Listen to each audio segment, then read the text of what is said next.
Hello, and welcome to session 4, Culturally Relevant Pedagogy. So to talk about culturally relevant pedagogy, I think we should start in history. So if we look at the history of America, we can see that schools have not always been very responsive to culture. In fact, a lot of the history of American schools forced children to adapt to the culture of the school rather than the school adapting to the culture of the child. A really great and very sad example of this are the Native Americans. In the 1870s, Colonel Richard Henry Pratt had established boarding schools where children were taken from Native American homes and were put into boarding schools. And one of their mottos was, "Kill the Indian, save the man." What they meant by that is that they wanted to get rid of the child's culture in order to assimilate them into the culture of the times and into the Caucasian culture. And they did this in a series of brutal ways, taking them away from their parents, cutting their hair, forcing them to speak only English, beating them if they spoke their own language, forcing them to adapt the I instead of the we. The culture was very inclusive. People didn't talk, they talked about the group as opposed to talking about the individual. That was something that was beaten out of them. Religion, they were not allowed to practice their own religions. They had to practice Christianity. And so the history in terms of school and culture has been a real battleground. And so this has been played out through history, and not just with Native Americans, but throughout time. So these days, what we're really hoping to do is not to assimilate the child. What we want to do is we want the school to adapt to the culture of the student. Why do we want to do that? Why would we create culturally relevant pedagogy in our classroom? Why is this important? Well, one reason is that we want to make educational meaningful. We want that to be something that means something to the child, not something that's being done to the child where the child is just processing information. We want it to mean something in that child's life. We want children to be stakeholders in their education. We want them to feel this is valuable, something that's important, and something they're involved with. Once again, we don't want them to be passive. We want them to be engaged. Another reason is that culture influences the perception both for the student and the teacher. And what I mean by that is that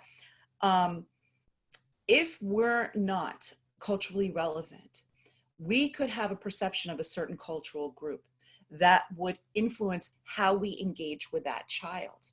On the flip side, we can have the same thing with the student.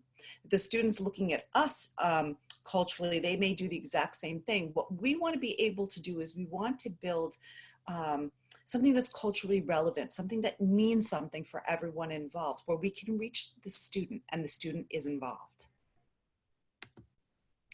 So what are the elements of culturally relevant pedagogy since we want to create this?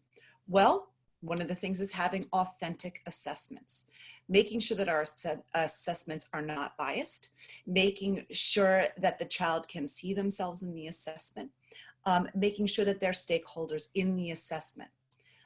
Another is having a child see their own faces represented in history and in lessons. And in one of the videos, the speaker talks about how if you're at a party and you're looking through the pictures, you don't see yourself, you feel like you weren't even at the party, you're not very interested. We want them to see their own faces, their own cultures, their own history represented in what we're teaching them.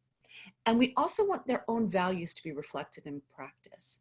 So we don't want to take away the we. If we're working with a group that talks in the we, then we have to understand that. And we have to be reflective of that in how we do that, how we teach more group work.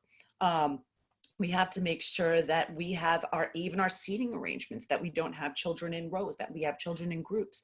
We want to represent what's comfortable for the child, what makes sense for the child, and then reflect that in our practice in practical ways, as well as in our curriculum in terms of what we're teaching.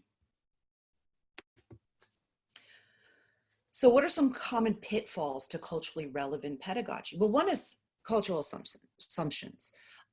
Assuming that a group can't learn math, assuming that a group hates all books about helicopters.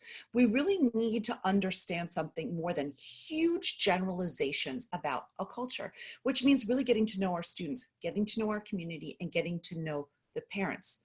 Uh, One group of people may only eat marshmallows, but there may be a section of the group that also likes peanuts. You need to know more details and not just go by these grand stereotypes of what culture is like, which means that you have to spend some time getting to know the community, your students, and their families. Cultural misunderstandings, and I got a picture here. Thinking that a child is being disrespectful because they don't look you in the eye, and not really understanding that within that culture, it's disrespectful to look an adult in the eye. So really understanding the culture.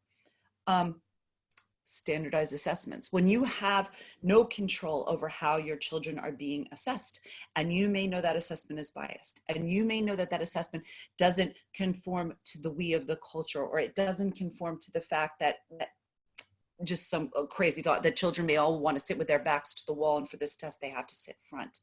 But balancing out those assessments to make sure that we're not just going by those standardized assessments. Past experiences. Past experience with cultural groups, making assumptions because of that, having prejudices because of that. So as you go through this unit, please take the time to listen to these videos. They are terrific videos. Also take the time to do the assignments that are posted and some of the readings. And keep in mind, as I've said in most of these lectures, when you're doing this, you're doing things in the best interest of the child. You're trying to gain a deeper understanding of the children and the families in your classroom so that they can be successful and you can be successful. So thanks.